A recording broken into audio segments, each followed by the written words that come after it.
stand for saying good food march, what we are eating, good food march, and we are trying, let the landscape breathe. What is right, what is wrong? Alors, on est ici réunis pour la Good Food March, donc des caravanes là, qui viennent un peu de toute l'Europe et qui vont jusqu'à Bruxelles pour apporter les revendications des paysans mais aussi des citoyens jusqu'à Bruxelles pour les renégociations de la PAC.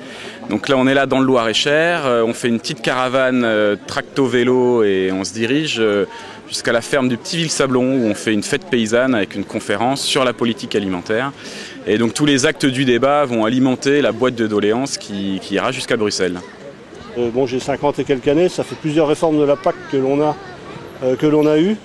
Et la réflexion que j'en tire, c'est qu'à chaque fois, on a toujours des espoirs que, au niveau protection de l'environnement, répartition des aides, c'est des choses qui se fassent. Et quand on arrive à la réforme finale, les lobbies habituels ont toujours tout détourné pour finalement arriver à une agriculture qui reste productiviste et qui ne respecte pas l'environnement. Donc l'objectif, c'est de faire en sorte que ce coup-ci, ça ne recommence pas.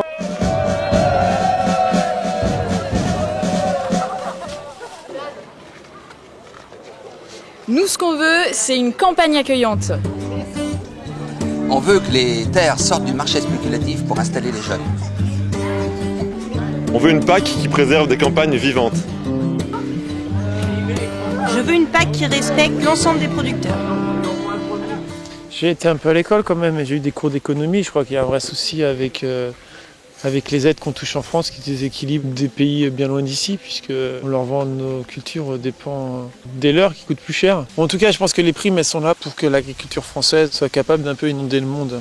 Parce que justement, on trouve que la répartition n'est pas forcément très bonne. Par exemple, en Angleterre, c'est le prince Charles qui a la plus grosse part, qui touche la plus grosse part de la PAC. Est-ce que c'est vraiment le prince Charles qui a besoin d'être aidé? Mais est-ce qu'il ne faut pas plutôt aider des jeunes nouveaux qui arrivent pour s'installer que des anciens comme ça qui ont déjà une fortune personnelle assez conséquente, on va dire. Ce combat, c'est un vrai combat. Il faut absolument que les gens s'engagent. La PAC, c'est la moitié du budget de l'Europe. On est tous concernés par sa redistribution.